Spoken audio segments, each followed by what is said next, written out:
자, 오늘은 먼저 가시는 하나님 시리즈 네 번째 시간으로 하나님이 나보다 먼저 가실 때에 그러면 우리는 무엇을 해야 되는가에 대한 부분을 한번 생각해 보도록 하겠습니다. 여러분, 모든 관계 가운데는 이 기본 가정이라는 것이 있습니다. 흔히 우리가 전제로 하다 할 때 그 전제가 있어요.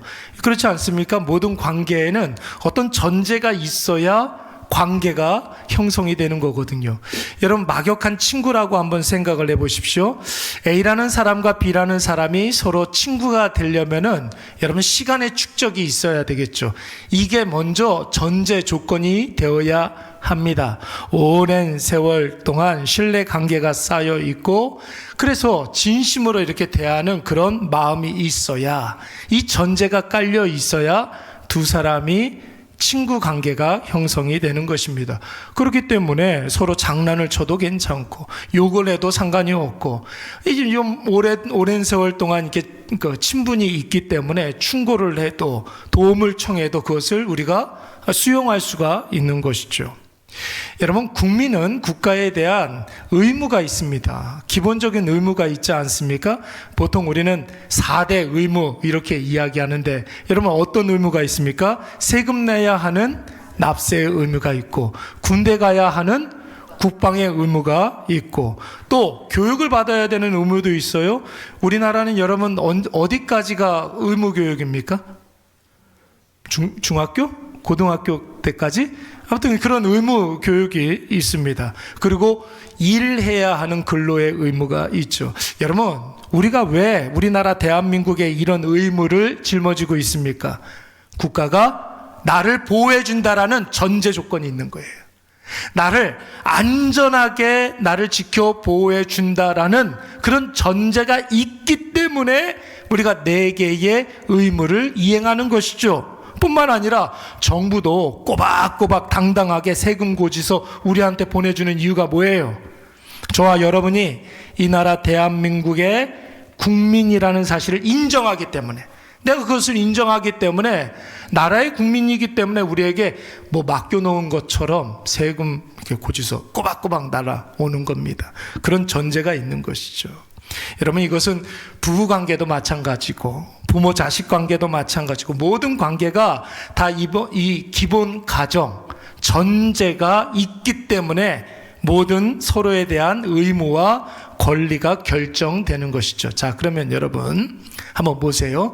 하나님이 출애굽기 20장 말씀에 보면은 우리에게 10가지 계명을 허락해 주셨습니다. 이거 무슨 계명이라고 그래요? 십계명이라고 그런다고요. 십계명 굉장히 중요한 거거든요. 어떤 학자는 성경 66권을 축약해 놓은 것이 바로 이 십계명이다, 이렇게 이야기하시는 분들도 있어요.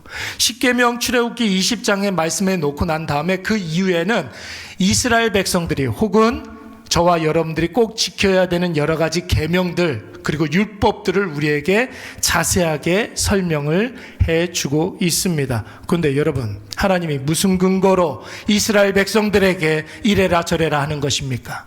왜 십계명도 주시고 이런 법도 지켜야 돼, 저런 법도 지켜야 돼, 이렇게 당당하게 이야기하는 걸까요? 하나님과 이스라엘 백성들 사이에 뭐가 있기 때문에, 전제가 있기 때문에 그런 것이에요. 어떤 전제가 있습니까? 자, 우리 출애굽기 20장 2절 말씀 다 같이 읽는데, 여러분 출애굽기 20장에는 10계명이 나온다고 그랬어요. 10개의 계명도 굉장히 중요하지만 저는 개인적으로는 이 출애굽기 20장 2절 말씀이 10계명만큼 중요하다, 그렇게 생각이 듭니다. 우리 다 같이 한번 읽어보도록 하겠습니다. 시작. 나는 너를 애굽 땅 종 되었던 집에서 인도하여 낸 내 하나님 여호와니라. 아멘. 이게 뭐예요, 여러분? 이스라엘과 하나님 사이의 전제 조건이에요. 하나님이 어떤 분이시기에 나는 너의 하나님 여호와니라. 뭐예요? 하나님은 나를 만드시고 나에게 생명을 주시고 나를 늘 좋은 곳으로 인도하시는 분이다 라는 것이, 이것을 우리에게 약속하신 줄로 믿습니다. 하나님 나에게 어떤 분이시냐면 나하고 전혀 상관없는 동떨어져 있는 분이 아니라 내 손을 붙잡고 약속하신 분이 좋은 것으로, 선한 것으로, 복된 것으로 우리를 인도해 주시나 약속하신 분입니다. 자, 애굽 땅 종되었던 집에서 인도해 냈다라는 말은 죄로 말미암아 영원히 죽을 수밖에 없었던 우리를, 아니 완전히 죽었던 우리를 하나님께서 건져내 주시고 새롭게 해 주셨는데, 심지어 여러분 하나님께서 우리를 하나님 자녀 삼아 주신 줄로 믿습니다. 우리를 하나님 자녀 삼아 주셨다는 거예요. 여러분, 이것이 전제 조건이 되어지기 때문에 십계명이라는 의무 사항을 우리에게 하나님께서 허락해 주신 것이죠.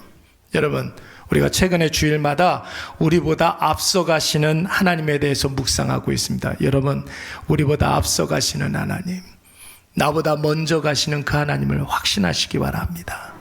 하나님, 나보다 먼저 가심으로 말미암아 우리가 감당해야 되는 여러 가지 일들을 하나님께서 대신 감당해 주시는 거예요. 하나님께서 내 인생길 먼저 가주시기 때문에 우리가 오늘도 하나님 아버지 앞에 당당하게 기도할 수가 있는 것입니다. 여러분, 하나님이 내 인생길 먼저 가시기 때문에 하나님 앞에서 우리가 감당해야 하는 의무와 누려야 할 권리의 그 이유, 여러분, 이런 것들이 결정이 되는 것이죠. 자, 하나님이 나보다 앞서 가심으로 우리는 인생길에서 두려워할 필요가 있습니까? 없습니까? 없어요, 여러분. 하나님께서 내 길 앞서 가시기 때문에 그 어떤 대적도 원수도 우리를 해치 못할 줄로 믿습니다. 당당하게 나아갈 수가 있는 거예요. 하나님이 나보다 먼저 가심으로 우리는 담대하게 도전할 수가 있는 것이고, 하나님의 은혜를 우리가 누릴 수가 있는 것입니다. 하나님이 내 길을 인도하시고 또 대신 싸워주시기 때문에 우리는 어떠한 상황에서도 반드시 승리하게 될 줄로 믿습니다. 하나님보다 센 게 있어요? 없어요? 없어요. 그 하나님께서 내 손 붙잡고 먼저 내 길을 가시기 때문에 하나님은 언제나 승리자예요. 하나님 손 붙잡고 있으면 여러분, 우리도 덩달아 승리자가 된다라는 것이죠. 근데 오늘 우리가 읽은 본문의 말씀에서는 하나님께서 우리보다 앞서 가시기 때문에 우리가 반드시 해야 할 의무도 있다라고 말씀하고 있습니다. 여러분, 하나님 우리보다 앞서 가시기 때문에 우리가 반드시 해야 하는 일들, 그게 무엇일까요? 결론부터 말씀을 드리자면 세상에 곁눈질 하지 말고 하나님의 말씀에 순종만 하라는 것입니다. 여러분, 뭐 하라고요? 순종하라는 거예요. 여러분, 21절 말씀에 보면은 너희는 삶과 그의 목소리를 뭐 하라고 그랬습니까? 청종이 뭐예요? 청종이. 청자는 들을 청자예요. 종자는요, 따르다 종자예요. 하나님의 말씀을 듣고 하나님을 따르라는 거. 당연히 그렇죠. 하나님께서 나보다 앞서 가시니까 그분 따라가면 되는 거 아닙니까? 옛날에 어린이 찬양이 그분 따라가려네, 그런 찬양이 있었어요. 그분 따라가면 되는 거예요. 22절 말씀에서도 반복해서 이야기하지 않습니까? 너희는 그의 목소리를 잘 뭐하고? 청종하고 내 모든 말대로 행하면, 그렇게 이야기하고 있습니다. 하나님의 말씀에 청종하면 되는 거예요. 순종하면 된다라는 것입니다. 우리 24절과 25절 말씀은 다 같이 한번 읽어보도록 하겠습니다. 시작. 너는 그들의 신을 경배하지 말며 섬기지 말며 그들의 행위를 본받지 말고 그것들을 다 깨뜨리며 그들의 주상을 부수고 내 하나님 여호와를 섬기라. 그리하면 여호와가 너희 양식과 물에 복을 내리고 너희 중에서 병을 제하리니. 아멘. 여러분, 이 말씀은 우리가 하나님의 말씀에 청종하면 그것을 조건 삼아서 하나님께서 우리의 앞서 가신다, 이런 말이 아니에요. 여러분, 청종 그리고 후 인도, 이게 아닙니다. 하나님은 언제나 우리보다 앞서 행하시는 분이에요. 하나님께서 우리보다 앞서 가시기 때문에 너희는 그냥 따라오기만 하면 된다라는 것입니다. 순종하면 된다라는 것이, 여러분, 인간과 인간관계에서는 상호작용이잖아요. 상호간에 동시에 의무를 행하면 동시에 권리를 누리게 되는 것입니다. 사람하고 사람 사이는 그런 관계예요. 그러나 하나님과 인간 사이의 관계는 늘 하나님이 먼저예요. 하나님이 먼저예요. 하나님이 먼저 우리에게 복을 주시고 순종하라 말씀하시는 거예요. 하나님이 먼저 우리에게 은혜를 베풀어 주시고 그 은혜에 대한 반응을 보이라고 말씀하시는 겁니다. 여러분 한번 질문해 볼까요? 닭이 먼저입니까? 다갈이 먼저입니까? 뭐가 먼저예요? 여러분, 하나님이 없는 불신 세계에서는 이것이 논쟁의 여지가 있어요. 닭이 먼저인가 달걀이 먼저인가, 여러분 고민할 수 있어요. 그런데 여러분, 우리는 분명히 말할 수 있어야 됩니다. 닭이 먼저라고. 왜 닭이 먼저입니까? 하나님께서 천지창조 과정 가운데 6번째 날에 뭘 만드셨어요? 예? 동물을 만들었잖아요. 알을 먼저 만들지 않았어요. 알 먼저 만들어가지고 거기에서 부화를 시키고 이러지 않았습니다. 하나님께서 짐승을 먼저 만드셨어요. 동물을 먼저 만드셨어요. 닭을 만드셨기 때문에 하나님께서 이 닭이 하나님의 창조의 원리에 뭐하여? 순종하여서 달걀을 낳게 된 거예요. 닭이 먼저예요? 다갈이 먼저예요? 닭이 먼저인 거예요, 여러분. 창조의 원리에 닭이 순종했기 때문에 그런 것입니다. 만들어 주시니까 그 원리에 순종을 한 것이죠. 닭도 그런데 닭만도 못할 거예요. 사랑하는 여러분, 우리가 신앙생활을 할 때 반드시 해야 할 일이 있습니다. 여러분, 신앙생활에 의무 조항이 있죠. 신앙생활을 시작하게 되면 여러 가지 내가 해야 할 일들이 있습니다. 그런데 그 모든 의무 조항은 언제나 하나님이 우리에게 부어주신 은혜를 전제로 하게 되는 거예요. 하나님의 은혜를 전제로 해서 그 은혜에 대한 반응으로 우리 신앙생활의 의무사항들이 결정되는 것입니다. 이것에 대한 분명한 인식이 있는 사람들은 하나님 앞에 해야 하는 그 의무조항들이 전혀 부담스럽게 느껴지지가 않아요. 하나님의 은혜가 분명하기 때문에 그 은혜에 대해서 반응만 하면 되는 거예요. 오히려 그 반응이 기대가 되고 기뻐하며 오히려 가벼운 것이 되는 줄로 믿습니다. 그래서 여러분, 우리가 너무나 좋아하는 말씀 있잖아요. 고린도전서 10장 13절 말씀에 보니까 사람이 감당할 뭐밖에? 우리가 지금 당하고 있는 여러 가지 힘듦과 어려움은 감당할 수가 있는 거예요. 하나님 감당할 수 있기 때문에 우리에게 맡겨주신 줄로 믿습니다. 그리고 예수님께서는 마태복음 11장 30절 말씀에 뭐라고 그랬습니까? 수고하고 무거운 짐진 자들아 다 내게로 오라, 이렇게 말씀하시면서 나는 마음이 온유하고 겸손하니 나의 멍에를 메라고 그랬어요. 근데 여러분, 그 멍에는 혼자 매기 어려운 멍에입니까? 아니잖아요. 그 밑에 뭐라고 그랬어요? 이는 내 멍에는 뭐하고? 쉽고 또 내 짐은 가벼움이라, 이렇게 말씀했어요.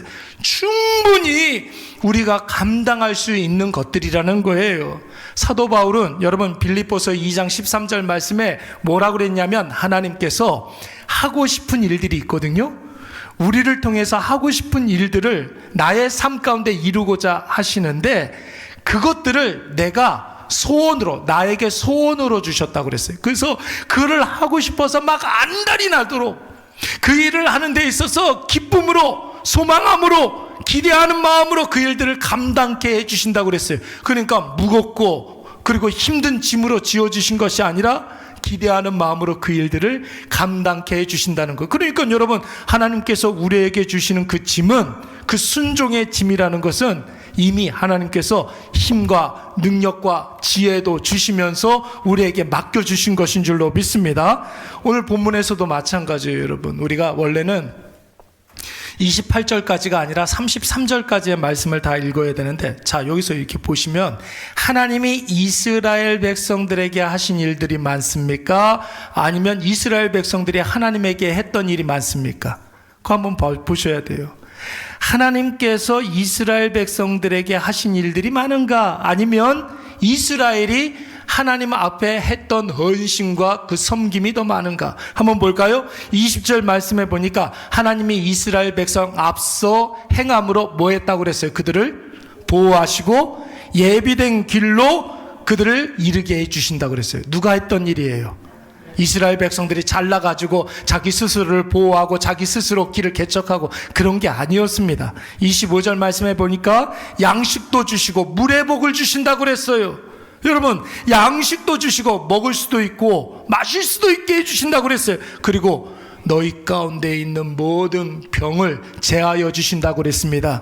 여러분들 가운데 혹시라도 육신의 질고가 있으신 분들 하나님께 기도하시기 바랍니다. 하나님께서 고쳐주실 줄로 믿습니다.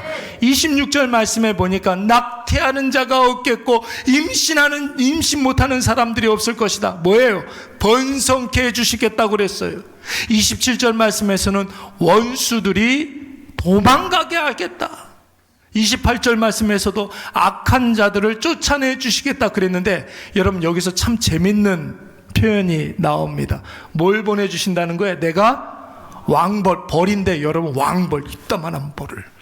여러분 벌에 쫓기면 어떻게 됩니까? 걸음아 나살려라고 막 도망가잖아요. 마치 왕벌 만난 사람처럼 너희 대적과 원수가 너희들에게서 도망갈 것이다, 이렇게 말씀하고 있어요. 나만 재밌군요 또. 여러분 한번 상상을 해보세요. 벌에 쫓기는 사람처럼 도망갈 거라는 거예요. 예, 얼마나 통쾌합니까? 그리고 여러분 29절 말씀에서는 너희가 거주해야 할 땅을 보존해 주시겠다고 그랬어요. 여러분 그 땅에 살고 있는 그 들짐승들을 어느 날 한순간에 다 쫓아내 보내지 아니하시고 시간을 차이를 두고 조금씩 쫓아내 주신다는 거예요. 왜요? 한꺼번에 그 땅에 죽게 하면 땅이 황폐하게 되기 때문에. 너희들에게 줄 땅을 하나님께서 보존하시기 위해서 거기에 있어야 될 것들을 조금씩 시차를 두고서 쫓아내 주신다고 그랬어요. 그리고 30절 말씀에서는 너희들을 번성케 해주신다고 그랬고, 31절 말씀에서는 너희들이 얻을 땅을 홍해에서부터 블레셋 바다까지, 광야에서부터 요단강까지를 주신다고 하셨습니다. 자, 보세요. 그러면 여러분 이스라엘 백성들이 하나님 앞에 해야 할 일들은 무엇입니까? 딱 한 가지예요. 뭐예요? 말씀에 순종만 하라는 거예요. 이것도 여러분 이스라엘 백성들을 위해서 그런 것이 아니죠. 하나님을 위해서 그런 것이 아니죠. 누구를 위한 거예요? 자기 자신을 위해서 순종하라는 거예요. 여러분 이스라엘 백성들이 불순종하면 하나님께서 무슨 큰 어떤 불이익을 당하고 하나님이 큰 어떤 그런 손해를 당하고 그런 것이 있습니까? 순종하라는 것은 그것조차도 하나님께서 이스라엘 백성들을 위해서 말씀하신 거예요.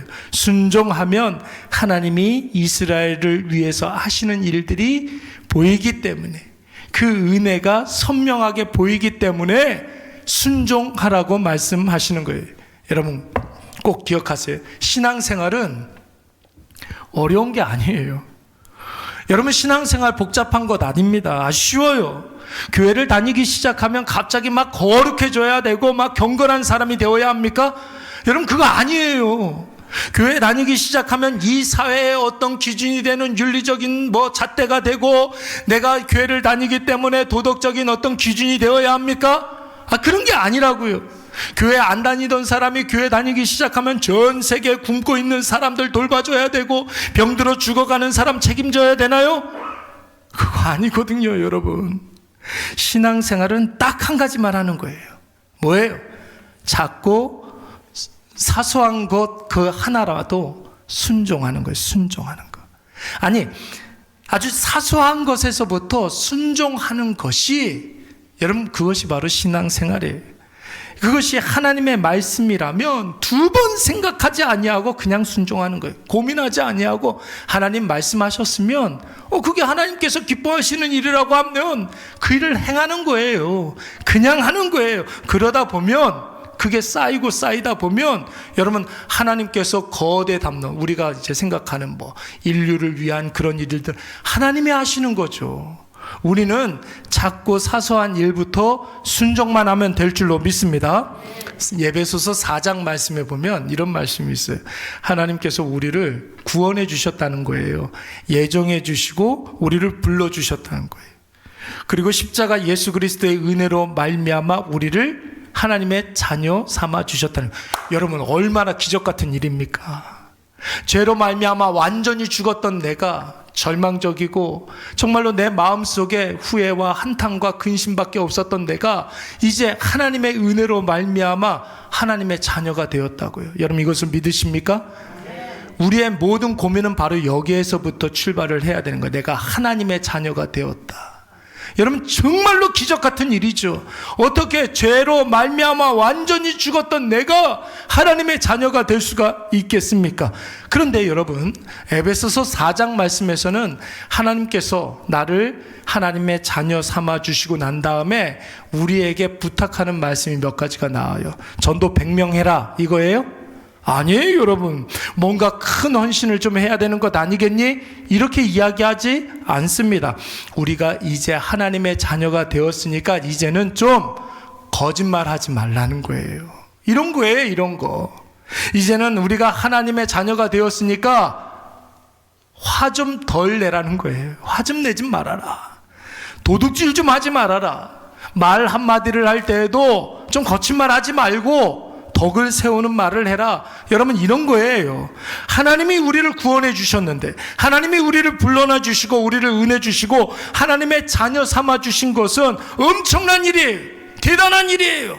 우리가 입에 담을 수 없을 정도로 정말로 큰 일인데 정작 하나님께서 우리에게 당부하시는 말들, 원하시는 일들은 여러분 이런 거예요. 거짓말하지 않는 거, 말 한마디를 하더라도 이쁘게 하는 거, 도둑질하지 않는 거.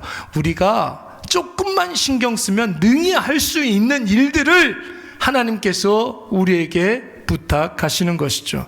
여러분 그래서 신앙생활 그렇게 어려운 게 아닙니다. 많은 분들이 교회 이렇게 처음 나와서 저한테 그런 말씀들을 많이 하세요. 아이고 목사님 저는 나이도 많고 힘도 없고 벌이도 변변치 않아가지고 교회에 조금이라도 보탬이 못 돼요. 미안해요. 이러시는 분들이 있어요. 여러분 누가 그런 헌신을 하라고 그러는 사람 아무도 없어요. 하나님께서는 우리에게 그런 것을 먼저 바라시는 분이 아니에요. 여러분 교회 일하려고 나옵니까? 은혜 받으려고 나옵니까? 은혜 받으려고 나오죠. 예? 교회 안 나오는 게 문제지. 교회 안 나오던 사람이 하나님 앞에 나왔다면, 교회 나왔다면 여러분 그것 자체가 작은 일에 순종한 것이기 때문에 하나님은 그것으로 잘했다 칭찬하시는 줄로 믿습니다. 그러니까 여러분 오늘 이 자리에 모이신 분들은 다 하나님께서 야 얼마나 잘했는지 모른다, 얼마나 힘들고 어려운데 이 시간에 교회 나와가지고 예배를 드리니 하나님께서 기뻐하시는 거예요. 하나님이 거창한 것을 여러분들에게 바라시는 분이 아니에요. 또 교회 열심히 나오시는 분들은 교회 나왔다는 것만으로 그치지 아니하고 자기 수준에서 하나님 말씀에 순종할 수 있는 것들을 순종하면 되는 것이죠. 또 목사는 여러분 목사 수준에서 하나님 앞에 순종할 수 있는 것들을 순종하면 되는 거예요. 장로님들이라고 한다면 장로다운 면모를 보이면 되는 거예요. 여러분 내가 마음에 하나님의 말씀이 들리는 만큼만 순종하면 되는 것입니다. 하나님께서 나를 위해서 선제적으로 은혜를 베풀어 주셨잖아요. 그 은혜를 베풀어 주셨다. 이게 여러분 전제 조건이에요. 말씀에 순종하면, 내가 들리는 말씀만큼만 순종하면 여러분 참 희한해요. 내가 순종하면 순종할수록 하나님의 은혜가 더 선명하게 보여요. 할렐루야. 참 희한하죠. 내가 말씀이 들리는 것만큼 순종했는데 순종하면 순종한 만큼 은혜가 보인다고요. 그러면 여러분 은혜가 모든 것들이 막 은혜로 이렇게 여겨지면 마음에 어떤 마음이 들겠습니까? 기쁘죠. 야 하나님의 은혜가 여기 감사하겠죠. 그런 기쁨과 감사함으로 하나님 앞에 더 나아가면 참 그때부터는 또 웃겨요.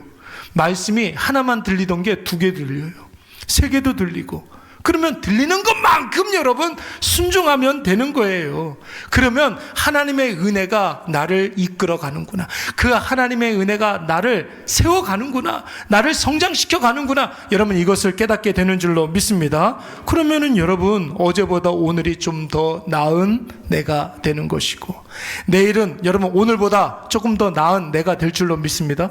그렇게 살다 보면 지금보다 5년 후 10년 후 지금과는 상상할 수 없는 없는 더 근사한 내가, 더 훌륭한 나 자신이 오늘의 나를 기다리고 있을 줄로 믿습니다. 지금도 여러분들 이렇게 훌륭한데 5년 후 10년 후 얼마나 더 훌륭하시고 얼마나 더 근사하겠습니까? 지금도 고목사 이렇게 이 교회가 여러분 6년 됐는데 6년 동안도 하나님의 은혜가 이렇게 넘쳐 흘렀는데 여러분 10주년 되면 얼마나 근사하겠습니까? 기대가 되십니까? 기대가 되잖아요, 여러분. 예. 그러니까 소망하는 마음을 가지고 여러분 날마다 신앙생활 하시기 바랍니다.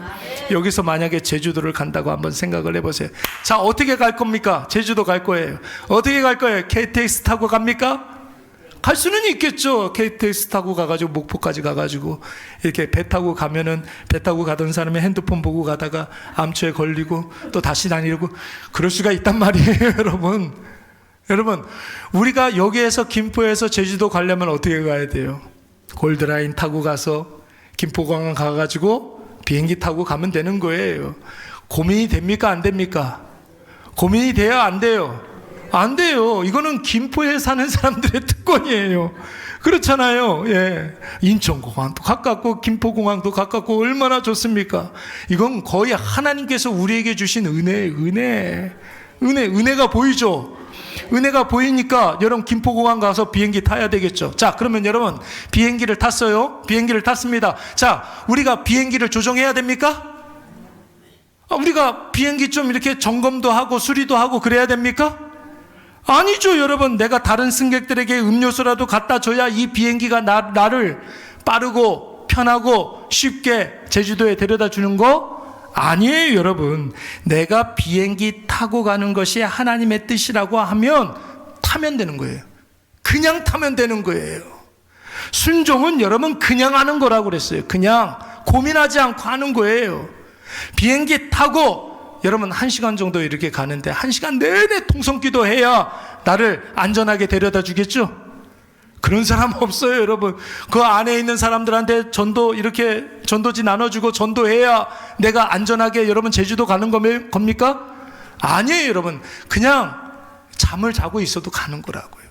발을 이렇게 올려놓고 가도 갈 수 있는 거라고요.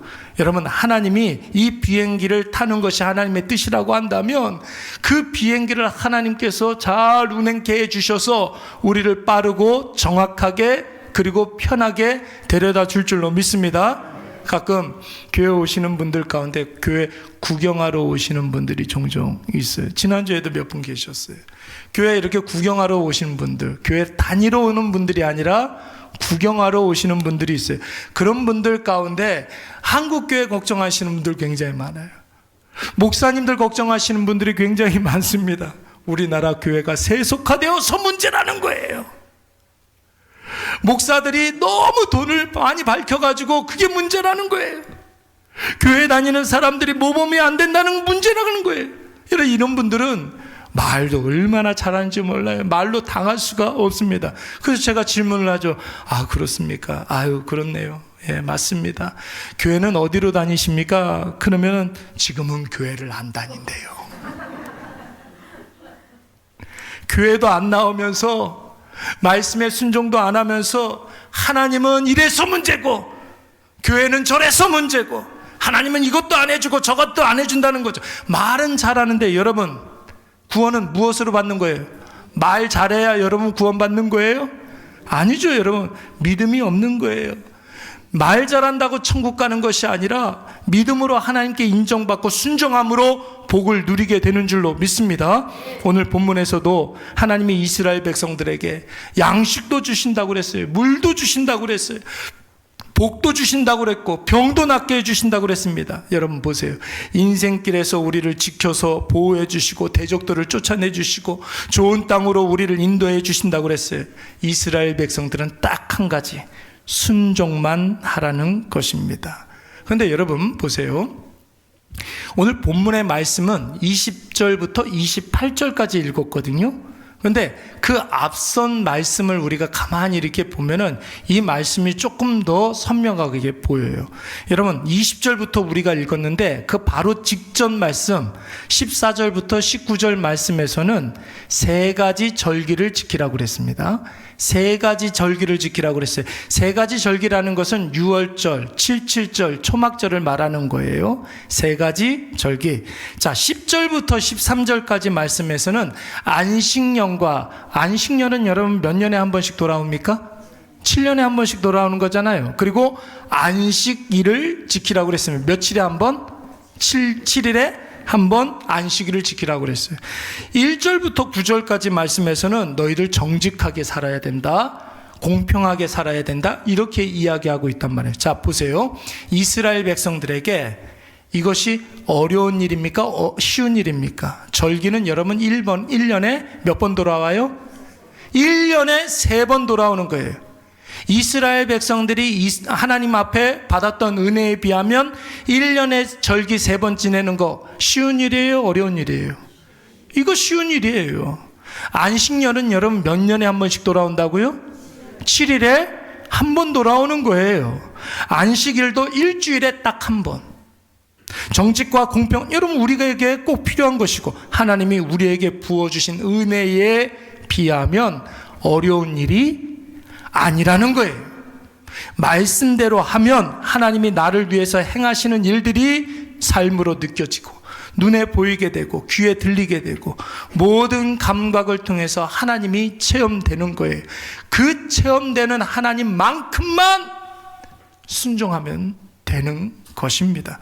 그래도 여러분 역사가 일어나는 거예요.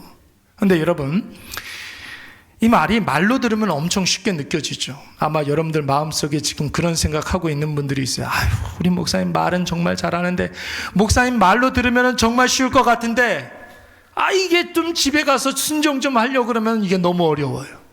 그런 생각이 많이 들지 않습니까?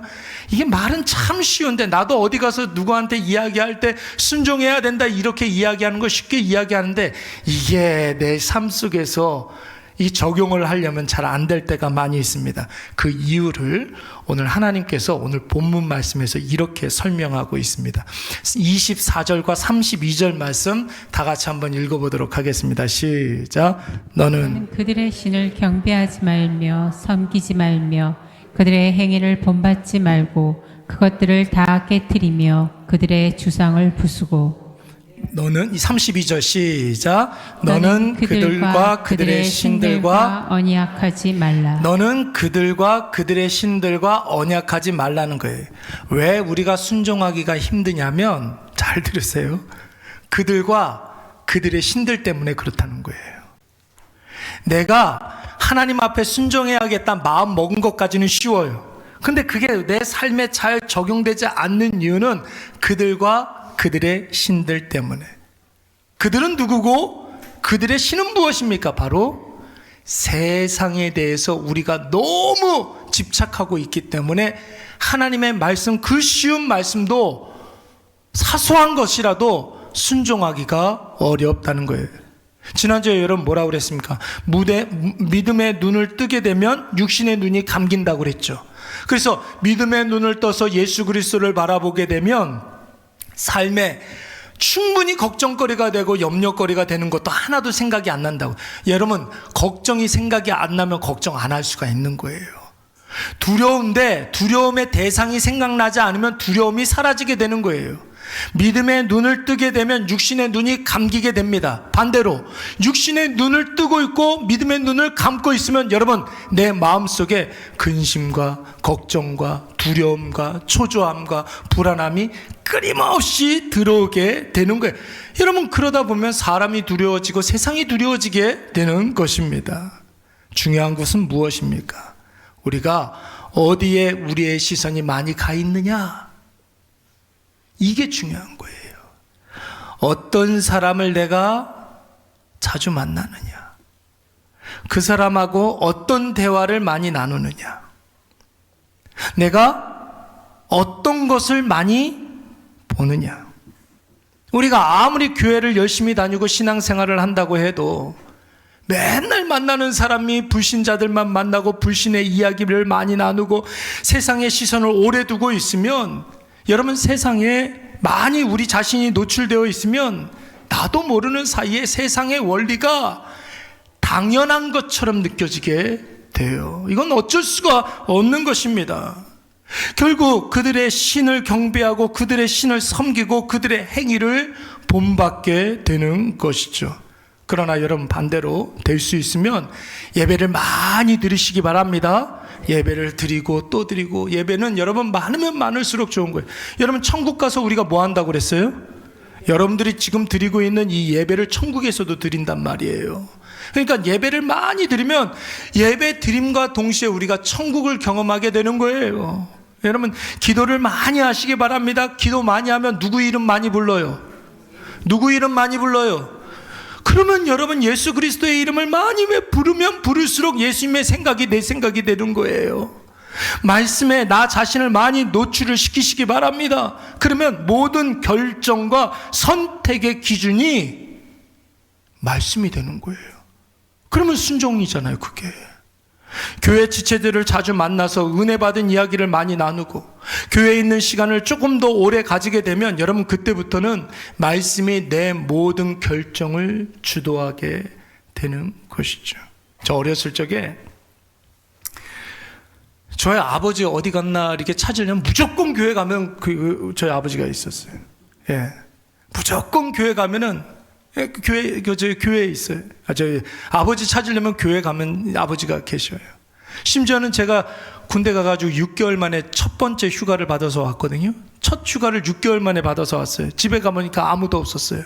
제가 어디로 갔을 것 같습니까? 교회 다 있는 거예요. 예. 아버지가 뭐라고 그랬냐면, 장로는 교회에서 사는 사람이야. 다른 사람들이 손 닿지 아니하도록, 손 안 닿는 데까지도 보살피는 사람이 장로라는 거예요. 우리 교회도 여러분, 그런 장로님을 허락해 주시옵소서. 여러분, 기도해 주시기 바랍니다. 예, 교회 일꾼은 어디 있는 사람이에요? 교회 일꾼은 교회에 있는 사람이잖아요. 하나님의 사역자는 여러분 어디에 있어야 됩니까? 하나님 일하는 곳에 있어야 되는 거잖아요. 그게 하나님의 사역자 아닙니까? 그래서 여러분, 우리가 너무나 좋아하는 시편 1편 말씀에 보면 복 있는 사람은 이렇게 시작하면서, 여러분 우리 다 같이 한번 읽어볼까요? 시작. 아니하며 죄인들의 길에 서지 아니하며 오만한 자들의 자리에 앉지 아니하고 오직 여호와의 율법을 즐거워하여 그의 율법을 주야로 묵상하는도다. 악인들의 꾀를 따르지 않는 이유가 뭡니까? 악인처럼 될까 봐. 여러분, 죄인들의 길에 서지 않는 이유가 뭡니까? 죄인이 되니까. 오만한 자의 자리에 앉지 않는 이유가 뭡니까? 오만한 자가 되니까 그러는 거예요. 그런데 하나님의 자녀들은, 복된 하나님의 자녀들은 무엇을 즐거워한다는 겁니까? 하나님의 말씀을 즐거워한다라는 거예요. 그러니까 여러분 한번 보세요. 교회에서 밥 먹는 거, 오늘도 교회 점심을 이렇게 여러분들에게 제공하게 될 터인데, 오늘 제가 이렇게 물어보니까 짜장밥이래요. 네. 집에 짜장밥 없어가지고 교회에서 꼭 먹고 가야지 이러시는 분이 있어요? 집에 밥 먹을 게 없어가지고, 쌀이 없어가지고 오늘은 교회에서 꼭 밥을 줬으면 좋겠다 이런 분이 있어요? 없어요, 여러분. 우리가 집에 먹을 게 없어서 교회에서 밥 먹고 가는 게 아니에요. 교회에서 밥 먹는 것은 아주 중요한 사역이에요. 굉장히 중요한 사역이에요. 밥 먹으면서 성도들과 대화를 나누잖아요. 대화를 나누면서 여러분 드라마 이야기하고 영화 이야기하고 그런 게 아니라 내가 은혜 받았던 이야기들 하는 거예요. 하나님께서 내 삶 가운데 역사하셨던 그 일들을 여러분 이야기를 나누는 거예요. 그러면서 우리가 하나님 생각 조금이라도 더 하고 나에게 부어주신 은혜에 대해서 조금 더 묵상을 하게 되는 것이죠. 여러분, 교회에서 밥 먹고 교제 나누는 시간은 이렇게까지 이야기할 수 있을 것 같아요. 목사가 설교를 하는 것, 그러니까 목사의 설교를 듣는 것만큼 중요해요. 여러분, 예배 중에 설교는 누가 합니까? 목사가 하죠. 식사 중에 설교는 누가 합니까? 여러분들이 하는 거예요. 그게 똑같은 비중이라고요. 똑같은 비중이라고요. 저는 성경에 나와 있는 하나님의 뜻의 원리를 설교하는 것이지만 그 원리를 여러분의 개개인의 삶에 적용해서 간증으로 이야기하는 것은 여러분들이 해야 되는 일들입니다. 그게 똑같은 거예요. 그러니까 여러분들도 뭐예요? 여러분들도 설교가예요. 설교가라고요. 교회 일꾼은 여러분 교회에서 있는 사람이라고 그랬잖아요. 하나님의 사역자는 하나님의 사역 가운데 있는 사람이라고 그랬습니다. 그러니까 여러분 보세요. 무엇에 접해 있는지를 보면은, 많이 접해 있는지를 보면 그 사람을 알 수가 있죠. 여러분 오늘 여러분들의 핸드폰에 유튜브 화면 첫 번째 화면을 딱 키면은 여러분 그 사람이 어떤 데 관심을 많이 가지고 있는지를 알 수가 있습니다. 내가 그동안 봤던 영상물을 유튜브가 이렇게 분석을 해가지고 내가 관심을 가질 만한 그런 영상들을 이렇게 추천해 주잖아요. 그렇지 않습니까? 여러분 그래서 딱 유튜브 이렇게 딱 켜가지고 제일 먼저 고성원 목사님 설교가 이렇게 딱 나오면 그거 누구 성도예요? 저희 어느 교회 성도예요? 이백교회 성도예요. 우리 교회 등록하지 않더라도 대구에 있더라도 부산에 있더라도 우리 교회에서 은혜를 많이 받으면 뭐 우리 교회 성도죠 뭘. 그렇죠. 예. 그래요. 말씀에 관심이 많은 사람이에요. 낚시 관련 콘텐츠가 많이 뜨면 그 사람은 교회 다니는 강태공이고, 골프 관련된 콘텐츠가 많은 분들은 그 사람은 교회 다니는 골프주요. 정치 관련된 콘텐츠가 많이 뜨면 그 사람은 교회 다니는 정치 고관여자라고 이야기하는 거예요. 저와 여러분은 하나님 말씀에 순종하는 하나님의 백성이 되시기 바랍니다. 사소한 말씀이라도 그 말씀에 순종하면 순종한 말씀만큼 은혜가 여러분 우리 눈에 보이게 될 줄로 믿습니다.